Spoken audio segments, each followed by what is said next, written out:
I want to do it and I need to do it. And if I don't do it, I feel like I regret it and I want to do what I want to do. After that first travel experience there, I went again and I loved it even more. And I went again and it grew again. And I'm like, this isn't going away. And so from that first time, I said to myself, and I knew, all right, I'm going to live here one day. We're going to center this conversation today, this podcast around productivity, like how to become more energetic, more focused, improve your concentration, because a lot of people really struggle with long bouts of working and even just short bouts of working without getting distracted, maintaining really high energy levels, which is something that both you and I have worked really hard to maintain. And a lot of people definitely communicate to me. I'm like, man, your energy levels, X, Y, Z, they're just always so high. And obviously I don't have children. I don't have like a big family that I'm responsible for yet, which is a caveat that I'm sure you'll be talking about soon. But I'm not like this naturally. I need to explain that to people. Like, I wasn't just born like this. I created and built myself into the person who is extremely productive to the point where I feel like to answer the question and to become the type of person that can live, how can I live 2 human lives in one day? Yeah. Right? And that's what we're going to talk about in this conversation around productivity. And then if you guys want to obviously go watch the full masterclass, you guys can buy the recording, because it'll already happen after this conversation. That's exactly right. Yeah, the masterclass is on the Sunday. This isn't going to be released until well after that, but it just seemed a really opportune time for us to talk about this. We had mentioned, and we still plan, I think, to get a guest on here to go into some specifics around things like habits, which I'm sure we'll dive into today. But there's no time like right now to get into this. So where hold on. Has this come about more from the DMs from your socials or because of what you're doing with clients? A little bit of a 50-50 of both. Because when we run workshops and masterclasses, there's a lot of crossover with the clientele we currently have. You know, taking the time to grab them as a group and educate them on something. Yeah, exactly. But this is, for me, has come from so many people have asked me about either, wow, your setup looks so great. Even like obviously you and like many other people, clients and other mentees and coaches of mine, people just keep mentioning it and asking me about it. And it's like, oh, whether it's about my energy levels or whether it's about my setup at home with the office setup, it's like, oh, everything looks so good. What do you use? How do you do it? I was like, I just got asked so many times. I'm like, all right. It's like came from like frustration. Like I'm just gonna make something because I'm kind of I don't want to keep getting asked. Oh, it came from a spot of pain. It came from a bit of frustration. Yeah, I got it. Yeah. But it's organic. Yeah, that's good, man. That's good. I'm excited. I've already posted it and shared it on my social media. I think you should put it at $97, which is ridiculously low. I know already. I've seen the overview, the table of contents of what you're going to go through, and it's going to be spectacular. It's going to be a jam-packed 2 hours, though. 100%. It'll probably go over, but I can guarantee it's absolutely over-deliver. It's not about making money from this one. It's about helping people solve a problem and just get more people in the ecosystem and give them an opportunity. And that's what we're going to have by this conversation as well. Give you guys an opportunity to unlock more of your physical, mental capacity, because I think it's not just the tools and resources. The environment is really important. Like one belief we need to shift with people is that your environment actually matters oftentimes more than your effort, your level of personal motivation, and how disciplined you are. And I'm going to explain that today and obviously in the masterclass as well, but not just that, but their mindset.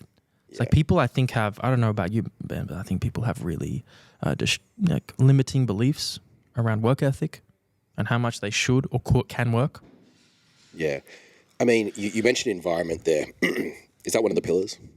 Absolutely. Yeah, of course, that makes sense. What are some of the other pillars?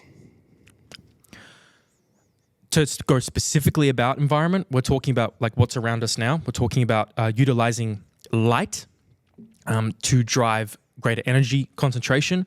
We're talking about flow and imagery. So having specific tools and physical cues in your environment to trigger your reticular activating system in your brain to shift or enhance certain beliefs and thoughts that you have.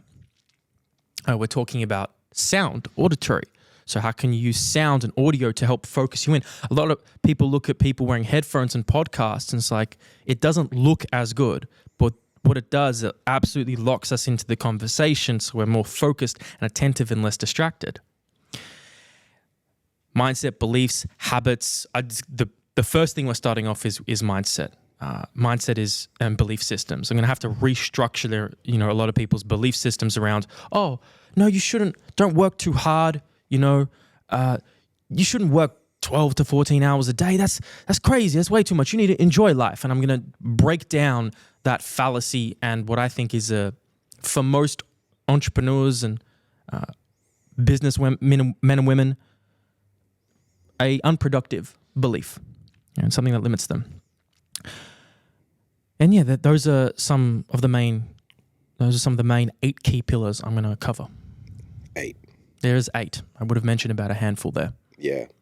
And so let's start off with the mindset, man, because it was only a couple of weeks back that you took your crew, like one of your mentorship crews, away for the weekend, right? And you guys did a lot of mindset stuff. We did. I took them to Listerfield. I rented a big 10, 12-bedroom Airbnb, took the Trinity mentorship group down there.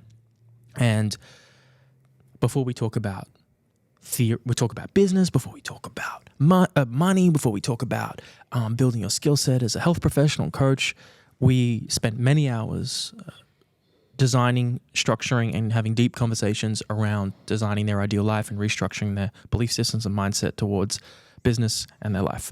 And so that's what we did. And with this masterclass and today, that's what also we'll talk about, because people's belief systems are heavily influenced by our upbringing.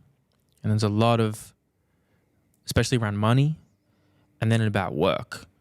Some people get inspired by their upbringing to work hard, and then other people see people work really hard and destroy their life as a result of it. So give us some examples. Like what are the common like challenges or beliefs that you think like people will bring up as a limiting factor, in their progress, in their success, in the way that they apply themselves with life?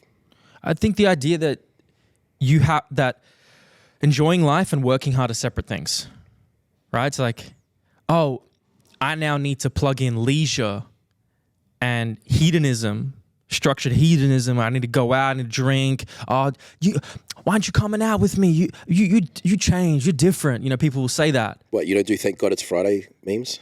TGIF. No. Yeah. No shit. They drive me insane as well. Yeah, but it's not how we operate. It's like, it's a weekend's another day. Like I'll be honest, I should get like pseudo-depressed on weekends. Like because they weren't as structured for me. You told me this. I remember when I was coaching you. Yeah? We talked about this several times when I was coaching you. Now, I would never say that I've had depression, but humans feel emotions and feelings of depressed state. And a weekend would come along. It wouldn't just be that. It would be like agitation. It'd be like, it's like it was an unease. And that's obviously, there's an element of that that isn't healthy and I needed to address, and I did. But it was partly as a result of this lack of structure that I had on my weekend compared to my weekdays. And in fact, I didn't look forward to weekends, and especially Sundays, because there would be more free flow. And while you may critique that and think, well, you should be able to sit with yourself by yourself and just do nothing. And I agree, definitely to an extent of that. But I've addressed that since. And now to talk about leisure, and you got to enjoy life. I think that's a mostly destructive belief that a lot of people have, because they believe their work and enjoying life are separate. And for a lot of people, just doing a 9-to-5 and a regular job that they're just doing to pay the bills, I understand and have empathy for their situation, and that can keep them afloat psychologically. However, what if you found something and picked something where enjoyment and work were the same thing? You see, the difference between us is that they're the same. I get fulfillment and joy out of pushing myself and finding my potential. I get enjoyment out of seeing what I'm made of. I get enjoyment out of pushing the limits. I get enjoyment out of a 12 to 14 hour day. I don't get fatigued, rarely, because I'm doing what I want to do. Yeah, this is one of the things I think in our industry that like I put my hand up and say there were so many years that I posted things like find your passion, follow your passion. And then I think it was Cal Newport's book that talked about the passion hypothesis. And I was like, oh, that makes a bit of sense, right? And basically what he goes on to describe is that this find your passion, like a lot of people don't intuitively go to a place where they need to get for that. And instead, like becoming an expert, finding mastery often leads to a lot of fulfillment and passion in the role or in your contribution, you know, whether that's in your career or, you know, whatever domain, right? And so, that's what we want. Like we're always striving for that expertise and that mastery, and we get so much fulfillment from our roles. And what we're saying is like there are so many, careers outside of what we do in which like people are experiencing this, and a lot of the people that we're like working with maybe yet to find that, you know. Further, what I'd say as well, basically what you're talking about is balance, you know, that with our little talk, right? And it's like, you know, people are wanting professional level results with amateur level actions. You know what I mean? Say that one more time. Yeah, people are wanting professional level results with amateur level actions. You know, it's just like if you want balance, that's cool, but name a professional who's got balance. And don't name a professional who's got balance now after they've been in 20 years of unbalance. That's right. To get that professionalism. Well said. You know, so whether you're going to talk about athletes, whether you're going to talk about business people, like they're all going to say the same thing. No one built $1 billion company in balance. You know? That's a great point. That's another fallacy. Like, oh, you gotta be balanced. You gotta have the work-life balance.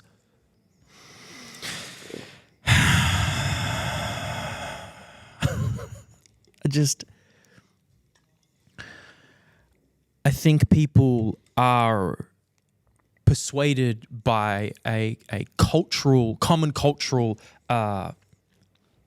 saying instead of really thinking about what that means. First, what do you want to do? It's like, what type of life do you want to live? Like, do you want to spend 3-4 hours a day watching Netflix or going for a walk or spending time with your family? Like, what do you want? And then, are there actions you're taking going to get you to the outcomes that you desire? And if they're not, you need to review that. But the balance thing, I just think it comes down to like, are you doing, well, a big part of it is like, are you doing what you want to do? Because often people need to find balance to compensate for the actions and behaviors that they're not really wanting to do. It's like there's a little bit of resentment. It's like you work for somebody, you're getting told what to do all the time, and you feel like you need to take a break from being told what to do.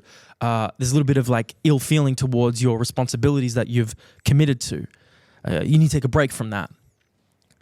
Or you need to take a break from the things that we don't have complete autonomy and control over. And that can result in this like counterbalance, like, I need to find, my few hours a day where I'm just, relaxing. Yeah. But like, and not to, I know what you're saying, and it's sort of a counterpoint, but I know you're not truly saying it, is that you don't have to like everything that you have to do to be successful. Like no one does. You know, we don't wake up every day and enjoy every single thing every task that you have to do on that. And so, when we say this about finding fulfillment, it's still going through unpleasurable things that just have to be done to progress. And I think what a lot of people don't do is they don't accept that. They think that that they have to, you gotta enjoy life. And then you're tricked into thinking that your day just should be filled with enjoyment. And then what enjoyment really is hedonism. I'm not saying that's what enjoyment is. I'm saying for a lot of people, their enjoyment outlets become hedonism. It becomes going out, it becomes drinking, it becomes alcohol, it becomes sex, it becomes addictive behaviors, it becomes dopamine, all right? My dopamine, my enjoyment, your enjoyment is sourced from pushing the limits and seeing what we're made of. Your enjoyment is made from those behaviors, those sex, party, alcohol, drinking, going out. It's like there's both enjoyment on either end, but yours is fleeting. Ours, we can continue on every day, all day. That's not, their enjoyment is not sustainable. You have to go for a holiday every 6 months to escape and find some balance. If you just found something and picked something that you actually gave you fulfillment and you were impacting, contributing to the world in a meaningful way and was difficult and took you on a path of self-mastery and constant progression, then you wouldn't need to escape and find balance, quote unquote, through hedonistic behavior so often. And so I think the hedonistic enjoyment, work-life balance can actually be quite selfish, because you're taking away from being ultimately helpful and of service to other people in exchange for your own pleasure. Yeah, this reminds me of like another concept that I talk a lot about with clients, is that falling in love with the process rather than the outcome. You know, like not so much anymore, but like when I was coaching more bodybuilders and more athletes with shows rather than athletes that maybe have games every week and things like that, there would be like a huge goal, to achieve this one day of the year or twice a year or something like that. And just talking about the mindset and psychology about like what it takes to do that. And when you're working with someone and they're letting their whole fulfillment or happiness or whatever ride upon the outcome of that day, and it's just like misery, like through the process, and there's these obstacles and there's these mindset challenges and things like that. And I'm the first to say, like, why are you letting your mood, your whole, like, there is 120 days until that day. What are you going to do? You're going to be miserable until that day. And then when that day's over, what are you going to do then? They'll be depressed. 100% you'll be depressed. Yeah. You know what I mean? So, like a lot of the time when people are, we're focusing on these outcomes or these larger timeframes and goals, and can really just serve us as a distraction from like dealing with, the fulfillments that someone's really getting from their life every other day other than that. Did you say the escapism is distracting? Yeah. Yeah. Absolutely. And it's enough though to keep people afloat, where they can kind of just keep trudging on in their average. I don't say this with contempt. I'm not saying to say we're better, but I'm saying like you just, that going out that once a week, it just keeps you afloat. It's like, I just can't wait till Friday comes. Yeah. I just can't wait till the weekend. Imagine if you designed a life. What would you just sit with it? Pause this video and ask yourself, what would a life look like? What would the ideal life look like that didn't have a weekend? Like, what would the ideal life look like if you could look forward to every day and getting after every day? And I don't think this is actually feasible for everybody, because if everybody was doing something really fulfilling and really of meaning to them, like high on the self-actualization on Maslow's hierarchy of needs, I actually think we would have chaos, because there'd be no one to clean the streets and take out the bins and do the really hard, shitty jobs that we don't want to do. But this message is for a select few people who want to push the limits of life and want to be at the peak. Because I actually don't think it's a feasible, practical strategy for the majority of people. Yeah. It's for the minority. Well, we need a lot of robots. They're coming. Yeah, they are coming. Shout out ChatGPT. I don't coach anymore. I actually just use ChatGPT now. Yeah, man. Yeah, just doing well. Look, I wanted to move on a little bit, because we've got to be aware of someone else's time that's in this room. But so mindset, pillar one. What are some of the other main pillars that you're going to be talking about on the weekend for this productivity? It's like getting 2 lives in one day. Like, where next? Deep work. Mm-hmm. Deep work and time segmentation. This is something that say more. You could talk about quite a bit as well. Oh man, have you read Deep Work by Cal Newport? Loved it. Amazing. Loved it. I had to change again. Like, this is why I love reading these masterpieces by these guys, is like it just changes the way that I view things, and I realize some of the stupid things that I've said as a coach or a mentor in the past. Like what? Well, for instance, like one of the I just got to tell the story. So, I'm a very analytical person. I'm someone who would love to be more creative than he does, and I don't make enough space in my life for a lot of creativity anymore. Although it is a pursuit that I do intend to improve over the next couple of years. But I've coached artists and creative people. I'm coaching a couple of musicians right now. Amazing guys. And when we talk about, I feel like I'm putting the cart before the horse here, because I know where you're going to go with organization and stuff. But when you talk about like time blocking and like our units of time and looking at that, I realize now as a person who didn't engage in like a like a creative practice where you need to give yourself hours.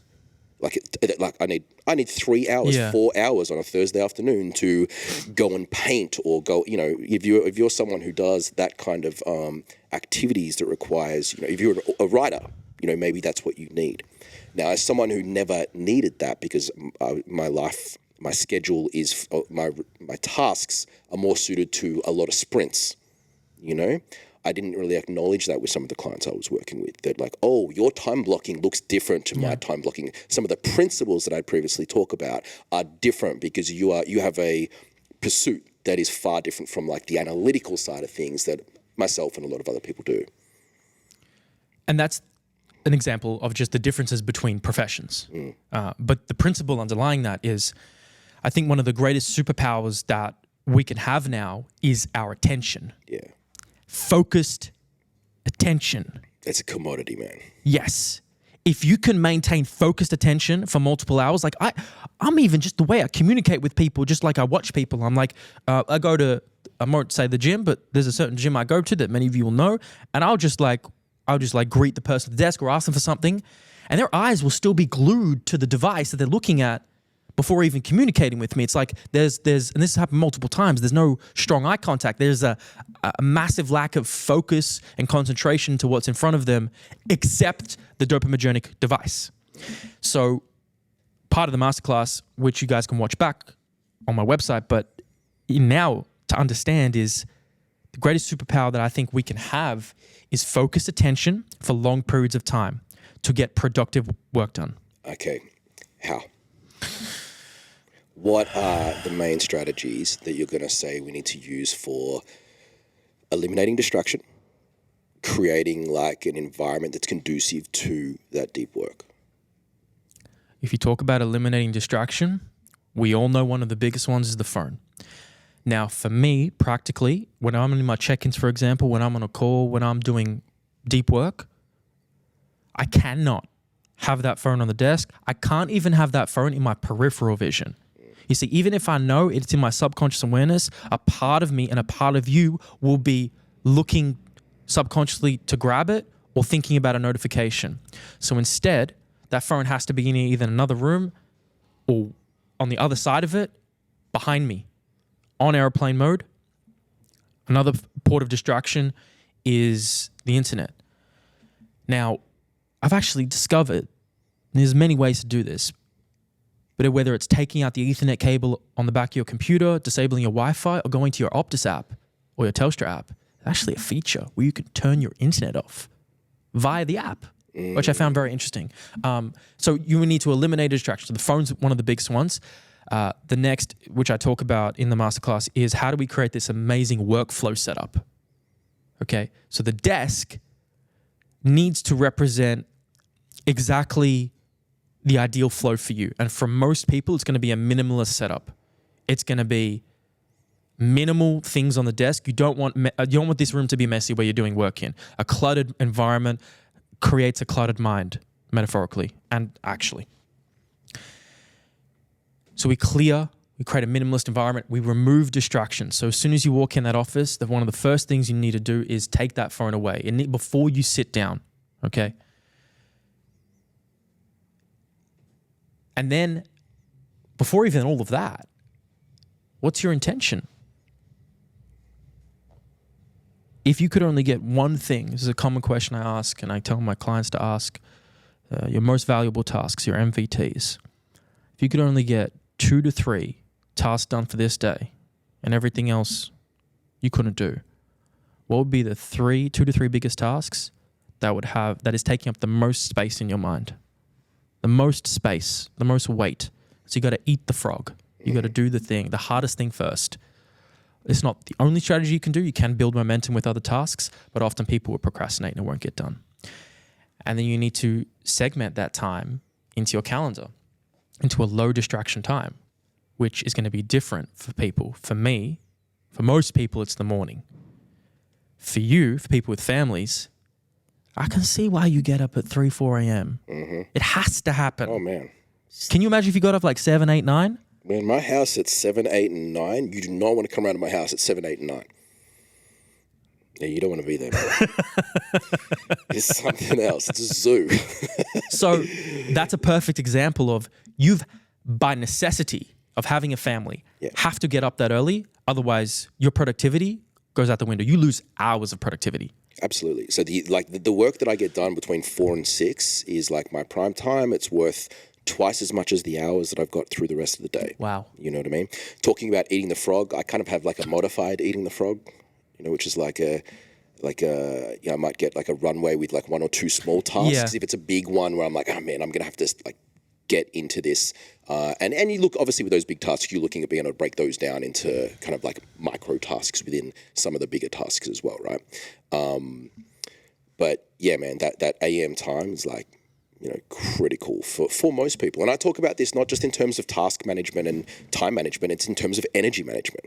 Yeah, totally. You know, your energy's usually great in the morning compared to the night. Yeah. So what people will tell you, like I'll take coaches when I've mentored them, you know, they'll say, oh, you know, it's at 3 o'clock in the afternoon when I'm trying to write training programs or whatever, like I really struggle. And I'm like, well, why can't you shift a task that requires that cognitive demand, you know, into like a 6 a.m. in the morning or, you know, 7:30, whatever it is. Like if you need a certain demand from that and that's not your strongest point of the day, like reconsider like where you put those tasks. If you own your schedule, you that's what you do, right?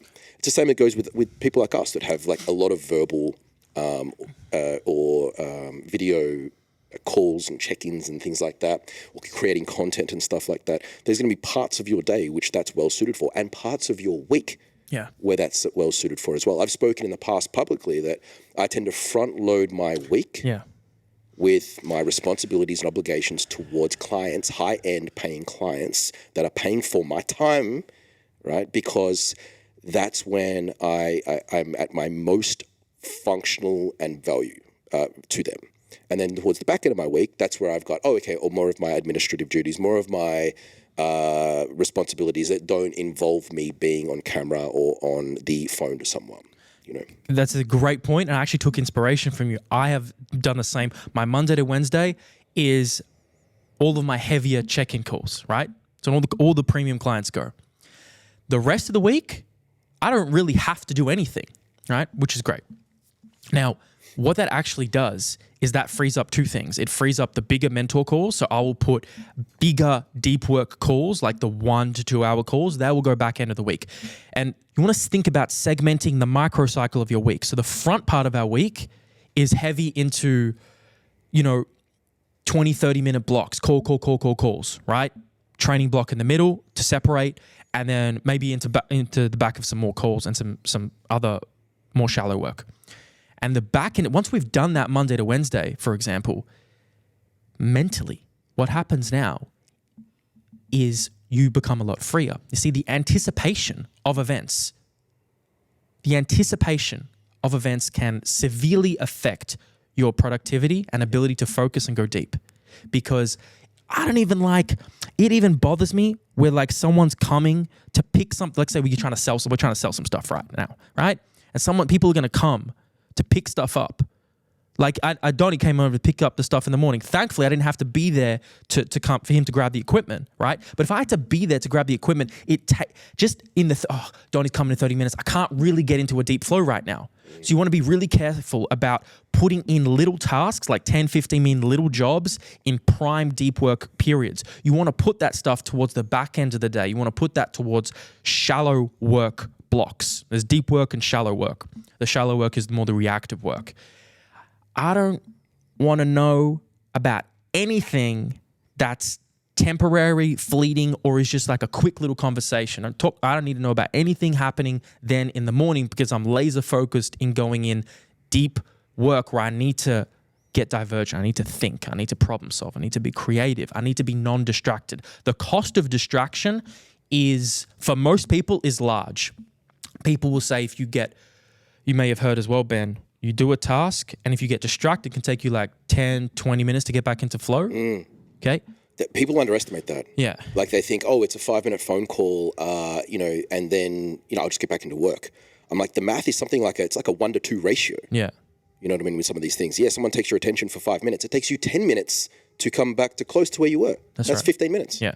Gone. Now, Most people experience that. I have experienced that, but I currently now completely refuse to believe that because this is again around beliefs. I'm not going to believe something that could take away power and strength and ability to control my will.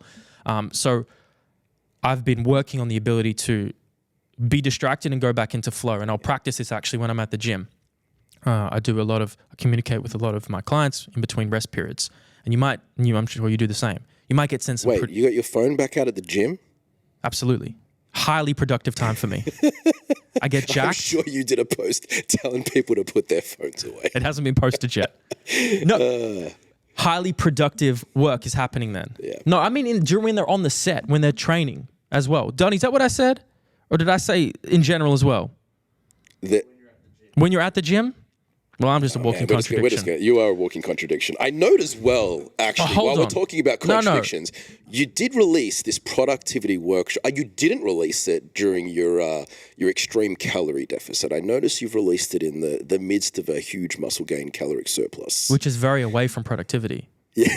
Because you have to, 4,000 calories is time consuming. Oh, no, but I think it's a bit more energy conducive than 1,500 calories or something like that. Yes, definitely. But it's also time.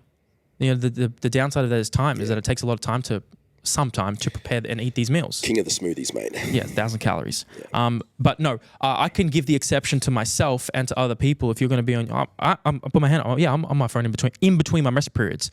Why? Because I'm getting cumulatively like an hour of messaging done that would usually just be me staring at a wall and meditating. Instead, it's highly productive work to get back to people. My point is, I will practice. How do I strengthen the ability to go from reactive to deep? Practice it. That's what I do. So someone tells me some very heavy, serious shit over a message and I have to problem solve. All right, back to fucking working on myself and lifting some heavy weight and trying to focus. Yeah. And I go back out and back in and back out and back in. It's just mindfulness activities 101. You know what I mean? Being able to note what's going on, move on. It's just reps, right? So, good. Deep work and shallow work. You need to strategize them and place them carefully throughout your day. Yeah. And so, so some of the key elements that you talked about was just like removing distractions. Like I've got so something I took away from Kelly McGonigal's willpower book was just like when someone's distracted on their phone and they walk into a fast food restaurant, and they're lining up, let's say they go into a burger joint and they're going, okay, I'm going to get the salad. But they're on their phone all the way up in line. There's 3 people in front, 2 people in front, 1 person in front. Because they spent all that time on the phone, flicking through their social media and all this kind of distraction that's going in, the chances of them ordering a burger when they get to the front is now like a significantly higher chance than if they hadn't been on their phone being distracted. Interesting. It's crazy, right? So this is like, distractions fuel our impulsive decisions. Yes, they do. Exactly. So like, I think that's one of the things that, when you're designing your environment, and James Clear talks about this a lot in Atomic Habits, is, becoming the architect of your environment. It's critical for a workspace, which is what you describe. I've just set up like a spare computer, at my house now with a screen. So now I literally have like different applications and different purposes for both computers. I've done this for a long time with phones. People talk about like, you got burner phones, bro. And I'm like, yeah, my burner phone has my audio books on it and stuff like that. So I talk about one of the things that's helped me greatly actually in the last couple of years get more sleep is listening to fiction novels that I've already heard or read many, many times. So I don't have any kind of interest in really following along with the storyline, but I can put it in as I'm falling to sleep and I drift off to sleep really, really easily. But I don't use the phone, my regular phone for that. Because as you point out, like just the fact that the phone would be within reach, within the bedroom, I wouldn't be able to get myself. But it also has an association with high productive, high cognitive load work. There's a stress associated with this phone. And I also have a second phone. And that second phone for us is associated with low bandwidth, calm and relaxing. Yeah. It's so interesting what I feel in my body. When I have my calendar up, for even like my calendar, if I look at my calendar, because it's always up, right? I like heightened, like adrenaline's higher, like heart rate is slightly higher, blood pressure slightly higher. Like I'll feel more like ready to go, focused.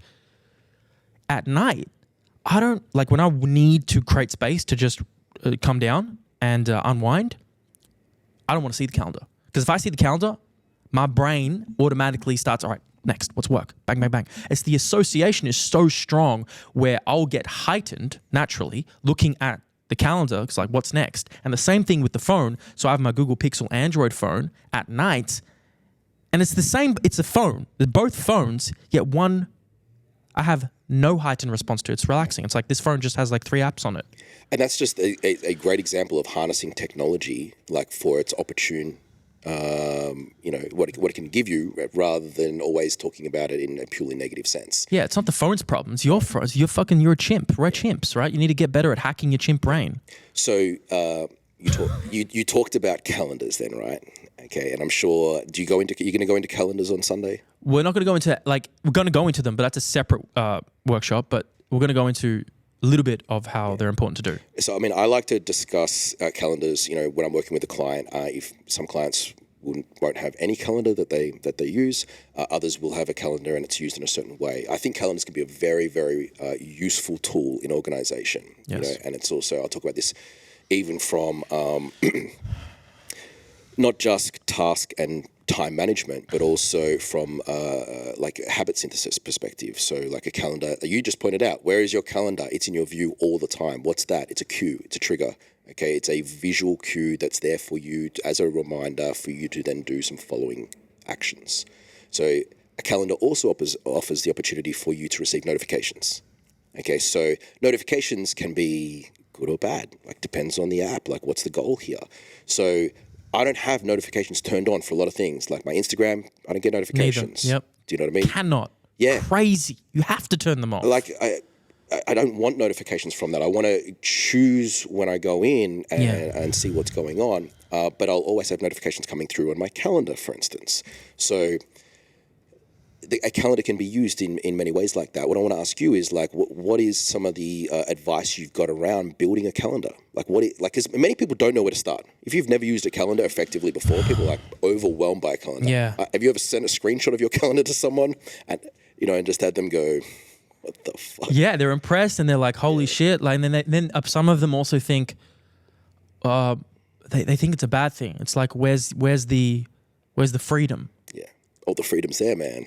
Little do they know the discipline and structure of it gives freedom. Absolutely. Because life, people think they want this. The idyllic life is just unlimited free choice. It is not. Mm-hmm. It is absolutely not, because unlimited free choice for most people is chaos. It's hedonism. It's uncertainty. It's going into the supermarket. It's a lot of decision making. Exactly. And that's exhausting for a lot of people. You see, structure and discipline gives you freedom, and the scheduling in your calendar, you look at everything is where it needs to be, mise en place, which gives you certainty, which gives you calmness, which gives you assertiveness to take action towards the things you want. So building the calendar. We'll talk about this in the masterclass. I'm not going to give everything away, but we'll give some things. Segmenting based on categories of your life and color coordination. So you would segment each major category, whether it's health, training, work, meals. People laugh. I show people my calendar. You got your showers in your calendar? What, you forget to shower? Yes, I do. No. No, it's 15 to 20 minute blocks are put in there. Your time is your life, Bruce Lee said. And if you care about your time is your life, and life is what time is made of. So if you care about your life, you should care about your time. So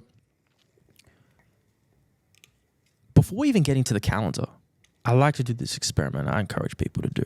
Get a piece of paper out, and if you come to it's gonna work. Get a piece of paper out from the moment you wake up, the moment you go to sleep, carry it around with you. And for every 15-minute block, write down what you're doing. And just go throughout your day. And you're going to bring a lot of awareness to a lot of the time that you're wasting, and a lot of the things that aren't conducive to what you desire and want. Excuse me. And then from there, you aggregate the things that you want into your calendar with, is key, as you said, notifications. Phone notifications, email notifications. You need to create an obvious cue for the habit that you desire. Yeah, because you or I might spend a lot of time with our computer, where it's easy for us to have that calendar in a tab, like visually apparent, most of our working hours. Other people may not. You know what I mean? Like if you have a job where you're not at a desk, like these notifications could come in handy. Absolutely. So you need cues. You need to segment your life. And people are like, oh, my week changes week to week. I can't do this. You can just drag and move it to a different location very easily. I think with people with calendars, people think it's cement. It's not. People also exaggerate that statement. Like when people say that, because it's avoidance. Yeah, exactly. It's an objection to like having to like get involved in a system, and it's like, you know, I would even go so far as to say that like putting your events in a calendar, time blocking them, it's a commitment for you doing what you say you're going to do. Yeah, now it gets scary. You know, that's an implementation intention. And I say the benefit of doing this is you have a 3-fold greater chance in doing what the fuck you said you were going to do. That's real, by the way. That's based on evidence. Yeah. Yeah. So that's why we use the calendar. It's a way for me, like you can write an implementation intention. So the science in that is 3 times greater chance doing what you say you're going to do. You could write it here in a diary or whatever. But I'm like, why don't we just take the opportunity to do it in a calendar, which then services as a visual tool, a way to increase your organization, a way to, you know, time block and put these tasks together, and you're doing it all in one. This is one way you answer the question of how to live 2 human lives in one day. You like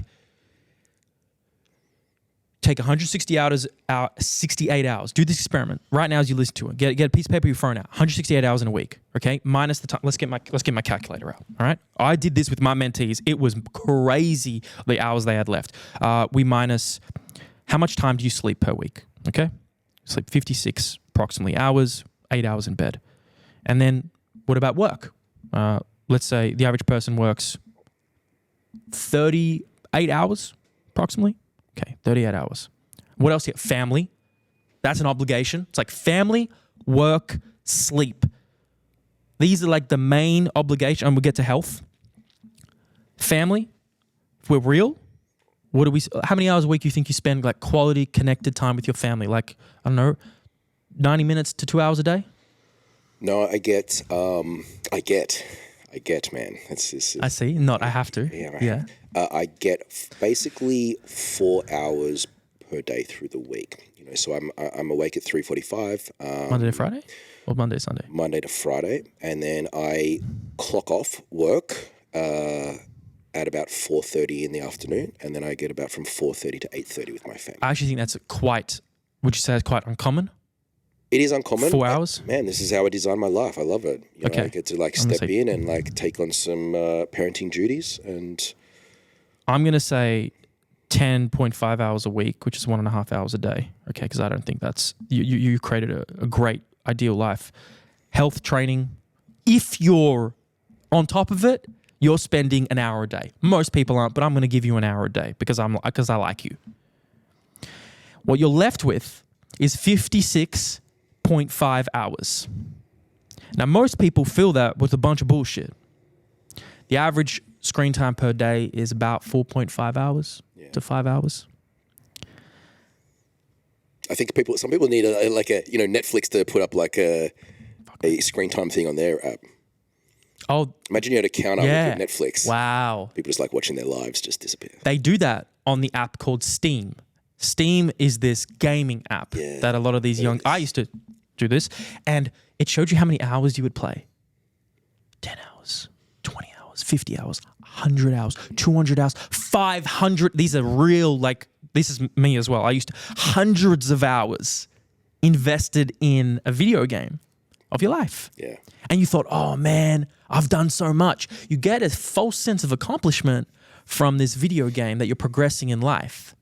But really, once you stop playing that video game, you're back to a reality that is the same, if not worse, because now you don't have that time. So most people are going to spend about 30 hours a week on social media. Most people have about 40, 50 hours. And I know this because I do this experiment often with clients and mentees. 30, 40, 50, one of my mentees, 60 unaccounted hours in their week. It's not that we don't have time. It's just that we waste so much of it. Yeah, absolutely. I am aware of our time right now, right? So, speaking of, but Alex, Yes, Benjamin. you're moving, bro. You're going. You're out of here. There's been rumors. See ya. There has been rumors. So by the time this airs, I'm expecting an Instagram post detailing the ins and the outs of why. So by this podcast releasing, inshallah, if all goes well, I'm going to be moving to a place that I've wanted to move for the last 6-7 years. It's been a dream of mine since the first time I went there. And that place is, to me, the greatest city in the world, New York City. So by the time you're listening to this, I should be there living the life that I want. But Ben asked, you'd see my Instagram if you want to know more, but Ben asked because it's adjusting to a big move. 100%, right? So we were talking about this productivity, and one of the things I wanted to say to you was, what advice have you got around people going through huge life changes? Because this is when you have someone who will tell you that life's been flipped on its head. The most cliche ones I can think of are parenting, moving, and change of careers or traumatic events. Okay, so this is something big that's coming your way. You know, everything that you've built, your environment, your schedule, it's about to be tested, man. And not everything's going to fly. There are going to have to be some serious changes made, undoubtedly. Yes. But what advice can you give in there? Well, I had a moment when you explained that to me. I had a moment. I looked at Donnie. I'm like, I just felt a moment of like frustration. Just like a little bit of almost anger. Just like the children, the breakups, the moving. It's like the deaths. We don't think, actually. We don't think about these things happening. And I think, what advice do I have for myself and for others is that most people don't plan ahead of time the change in their life that children will have, or moving will have, or a breakup could have, or death will have. I think about these things frequently. And the example in this situation is, I've been planning this move, emotionally, physically, actually moving for many months. For the last 3-4 months, I reckon I'm looking at my house. I'm like, there's a lot of stuff here. So what I've been doing to ease the burden is microdosing. So not psilocybin, that's for later podcasts. I've been microdosing the larger task of moving something every week to my family's home, okay? And by that, I chip away 1% every week, and people think, oh, it's just one. They don't think that's like, it's just one, a bag. You're just moving a bag over. That doesn't seem like a meaningful amount. No, not in one instance, but it compounds over time. Small, tiny actions result in large results over enough time. And so that's what I would encourage people to do, is plan ahead. Think and sit there and think, how can I preempt and plan ahead of time, many months ahead of time? Children. I don't want to get up before the sun. I don't want to get up at 3, 4 a.m. I'd rather not, right? I recognize that's something that I'm mentally preparing for having to do 5 years ahead of time before I have children, if I want to continue to be productive and effective, okay? So I think a big one is psychology and preparing. I know it's not very practical, but I just think it's the foundation before you actually do the thing. It's like you can minimize so much of the burden of being like, oh my God, I got to do all this stuff now, and getting hit with a brick in the face, because you anticipate that everybody you love and know is going to get sick and die. You just didn't think about it. And you didn't think about it because it was uncomfortable to think about. But you should. Otherwise, you will suffer more.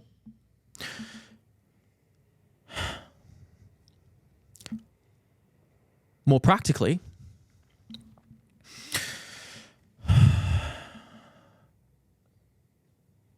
I would think about avoiding perfectionist mentality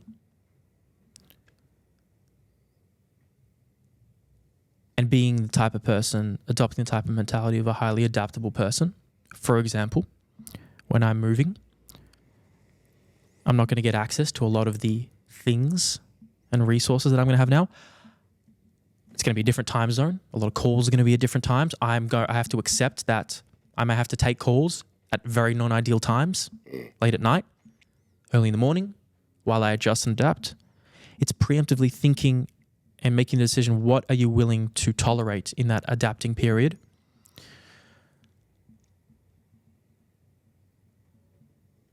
You know, I have certain resources to help my energy and sleep while I'm adapting over there. You can think about things like that as you're moving. I think a lot of the, what did they say? If you fail to plan, you prepare to fail. If you fail to plan, you prepare to fail. Right now, my mind is just very on preparation, mentally and physically. Maybe we can come back to a more specific question. I can give a more specific answer. Yeah, like, I mean, you know, like what I would add to what you're saying is that, like, when you spend so much time building these schedules and building these habits and routines and rituals that like help you be the best version of yourself, and then you have to then pivot. You have to be like water. You know what I mean? Like, there's strength in what you were doing, but you don't want to be so rigid that you can't like adapt, like you say. And so, you know, I just moved house. You know, what did we sort of say when we walked in? I'm like, man, my sleep is cooked, right? Because like the kids are a nightmare at the moment. I'm having trouble sleeping. My wife's in her third trimester. She breathes loudly, and I'm just a very light sleeper. So I don't have the spare room that I would go and sleep in that scenario. So I'm sleeping on the couch right now. You know, we've got a different setup with the home. So that's a challenge, you know, that I've got to basically overcome. But I know like this is our third rodeo with the kids. I kind of know what I'm in for, but there has to be an adaptability to my expectations for the next 12 weeks. Well said. Adaptability to expectations. Yeah. And it means that you don't throw everything out, but what you got to do, and you've got to be able to go back into like the calendar, for instance, is a good example. I have to go back into the calendar and like reprioritize certain things that I need to be driving for that time being during that adaptation period. You need to have like more realistic expectations. You need to, like, one of the things about becoming a parent was that it definitely equipped me to coach parents better, you know, without saying. Like before that, I was like asking too much of them, or not comprehending the milieu of circumstances that are really parenting, and with someone who has like a health goal, you know, like a health and fitness goal. And so becoming a parent and then realizing that the things you could not be swayed from prior are all up for negotiation now. And the example I use of that is like training never used to be up for negotiation for me. Never, before having kids. I'd like to think that it still wasn't up for negotiation, but the fact of the matter is it is. You know, when the kids get sick and they both got fevers, training is like a less valuable thing from making sure that the family's health is okay. You know, it just doesn't even compare. Like, I'm just, you know, and any parent is basically going to tell you the same thing. So I have to have a set of like, okay, if I can't do this, then I do this, you know. So it's all these like plan Bs, plan Cs, you know, that I make sure that I get my fulfillment to my day, and there's no more 0 days. There's, you know, and that's what I say with my clients as well. It's like, we don't have 0 days. Like, I don't want a day to go past where you don't think you had a win in one sense of the word. And you can't put your wins on things that can be negotiated on and that you can't achieve. So what are the other actions or behaviors that we can focus on that we can have those wins in? But some of the more practical side of like these things are, like, you take the parenting one, for instance, is that I will make sure that couples talk to each other about what their goals are and how to best work with each other with their schedules, so that they can both give each other the time to focus on their goals within it. And the example of this is, if I have a father who wants to go and train, but there's resentment from his partner to go and train because, you know, she's maybe been at home doing more of the parenting responsibilities, and she's tired, she's exhausted, she doesn't, you know, there's a bit of a resentment for you. Oh, what are you going? You go to the gym again. You go to the gym again, you know? And so it's being able to navigate that, and what it really means is, you know, getting them to be able to sit down and discuss like ways in which they can both satisfy the needs for, you know, their health and things like that. And that was really useful for me to be able to get them working together as a team, you know. And I sort of say, sometimes the time that you want to go train is really, really unsuitable for your partner. but you may not realize that because you haven't actually sort of asked her, hey, is there a better time for me to be training right now? Can we sit down and discuss what that looks like? And so, yeah, talking about big life changes, parenting is a big one. I think it can really flip a lot of routines on its head, and it kind of takes that like reevaluation of what can stay and what needs to be pivoted upon. And that's something, a question, what are your anchors? Like, you got to ask yourself, what are my anchors? What are kind of my non-negotiables that I can do? All right, maybe it's going to be pretty difficult to find a gym within, a new city within the first couple of days. Okay, can I go for a run? Hell yeah. Like, that's an easy, low barrier thing that anyone can do anywhere, no matter where you're on the planet. So you got to think, what's your anchor and what's your contingency plans around that anchor? Just have contingency plans. You made a great example of communicating to another partner to create plans together, create contingency, create common lines of open dialogue and communication and agreed expectations. You just need to do that to yourself now. You need to talk to yourself, all right? What are my non-negotiables? And expect that things will not go to plan. Yeah. I think, Buddhism says that, the root of a lot of suffering is desire and attachment. And a lot of desire and attachment comes from expectation in relationships, in ourselves.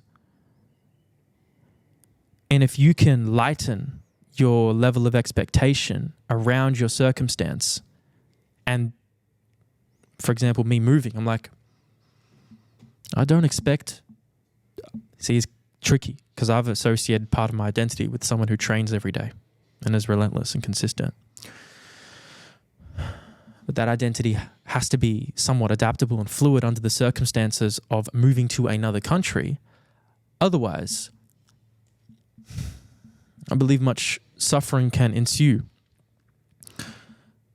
And instead of being the type of person that is always trains every day, I can also be the type of person that has adaptable values, adaptable character, is able to not have a self-defeatist mindset if they are not able to perform one of their pillars.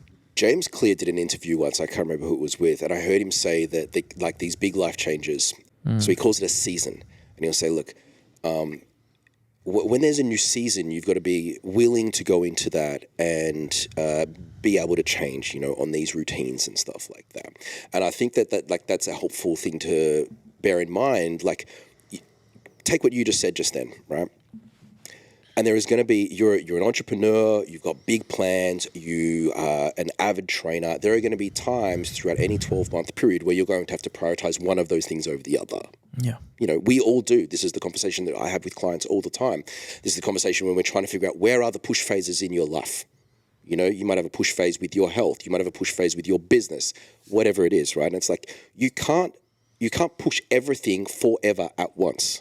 Yeah. You know what I mean? You have to park something so that you can focus on other things. And when you're moving countries or when you're having a new baby, right, you have to allow that to happen. Mm-hmm. Because I think when we try and force everything at once, we just explode with just agitation and frustration. Why can't I do all of this? It's like, no, you're having a new baby, Ben. It's like, you might miss a couple of days in the gym. Yeah. It's all good. Brother, like I've got a client who has a baby due 2 weeks after ours, and I coach both him and his wife, and we've just spent like this last 4-month block here. I said, you know what we're going to do, man? We're going to get big. Okay, I say, you know why we're going to get big? Because it's going to mean a caloric surplus. It's going to mean a whole bunch of really good training, and it's going into you becoming a parent for the first time, and I want you to be large, and I want you to have had large and in charge, and a whole heap of training, and I want you to be resilient, okay, for what's coming next, because what I've found for myself and with clients as well is that there is an unpredictability, of what's coming next. And that can mean, and there's just a change in values, man. You become a parent, like there's this new thing there, and you're just like, overnight, you'll have a completely different why, trust me. And so that can change. But I feel like going into that after a phase of like doing this as far as coaching is far better than going, hey, let's get shredded. I want you dick skin lean so that when your baby comes out, you look like a skeleton. Because I'm sure that's going to be putting you at your most resilient state right there for a couple of sleepless nights for weeks on end and things like that. And so that's just like some of the thought like that I have around these clients going into these big changes. Yeah. Is set them up for success. Yes. If you're doing a push phase in business, I've actually had many of my mentees do this. It's like we're working on their health because I'll coach them, and at the same time we'll work on their business. Man, if you're trying to, like, as you alluded to before, push a hard deficit, and that's affecting your energy and fatigue, and there's a lot of hunger, it can go two ways. Either business can be quite distracting for you, and it can help you kind of forget about those things, or it can begin to affect them in an adverse way to where your productivity goes down. And so for that type of person, there's a decision to be made. Of course, comes to Masterclass, I'm going to show you how to optimize all these things. If you still feel like after hearing this podcast, after going to that Masterclass and executing everything, even when you come back up to the calories, still things aren't working, because I'm pretty much trying to promise people that get towards energy levels towards me where I don't get tired, I don't get fatigued. I know I'm younger. I know I don't have a family yet, but I also know that that's quite rare. That being able to work essentially almost every hour, all day is quite rare. But if you don't feel like you're trending in that direction after listening to all of this, there's one thing we haven't talked about. And that, man, it don't matter how much equipment and mindset, belief system change. Like sometimes people are just suffering from some really serious internal health issues that may be really rubbing up against all of these tools that we're trying to use. And so I would encourage the person, it's like, hey, if energy levels and productivity and focus and memory and concentration is a problem continually, and it has been for most of your life, and doing all of this doesn't help, well, that's good. Because at least now you know that it wasn't so much your environment as much as you thought. It's more your internal environment and your internal health. That can then help you process of elimination, figure out, all right, you got some serious health issues, probably do some blood work, get some coaching. Yeah. Look, I don't think there's going to be many people in that basket that wouldn't take much away from like this conversation. Because I really feel like it's like, no matter what your life looks like, it'll improve it. Yeah. It'll improve it. Yeah. My schedule at the moment is hectic. I understand that. Like I'm like, 4 a.m. I'm working, 4:30 I knock off. There's training in there. There's meals in there. It's pretty nonstop, right? And then I parent, and then the parenting bit is way harder than the rest, like way harder, and it's very unpredictable. Like what I'm going to walk in on, and so it's a very challenging time, and I have to put myself to bed early. So I have a what I consider a reasonable expectation of what my energy levels look like right now. I have a reasonable expectation about like what I want to achieve with the other facets of life. And I have to think in larger time frames. Like as a parent with like a kid who's 3, a kid who's 1, another one that's on the way, that's going to be 3 kids under 4 in my house very soon. And it means that, for the next foreseeable years, I'm like, okay, this is going to take like a certain allocation of my resources to go here. But within that larger time span, there's push phases elsewhere. I'm going through a push phase with health right now. Things have been really good. Training's been great. I've been able to, similar to my client, get myself in a physical and mental state for the birth of my 3rd child that I think will serve me really well based on knowing there'll be certain unpredictabilities that will follow in the months after that. You're preparing. Yeah. And that's the main consistency of this conversation, is preparing, having contingency plans, and looking to optimize and maximize in a holistic way. There is a lot of room for work in people's environment, and I hope this conversation has elucidated many ideas for people. But we got about 10 minutes. Is there 1 or 2 more things you want to cover? Or are we okay? Why New York? Donnie! I mean, I love New York. I've only been there once. Oh, It was you have? 4th of July. I was shredded, like, because it was after I competed in Brazil, and then we went up to Miami and New York. I loved New York, actually, out of everywhere that I went. I'm glad. This was in 2017. Bring the family. Actually. It was just Zoe and I back then. But it was great, man. I really liked it. But why New York, man? See, this is interesting. I'm a very logical, analytical guy like you. Going to New York is not particularly a logical, analytical thing. If you looked at it on paper, you'd be like, wow, you've grown a lot. Your business is going great. Everything's going great. Why would you leave something in an environment that's going great? In fact, it's going to cost me a whole lot more money to move to one of the most expensive cities in the world. I'm going to have to fly back frequently for my mentees. It's like, it doesn't make sense on paper. Why would I do this?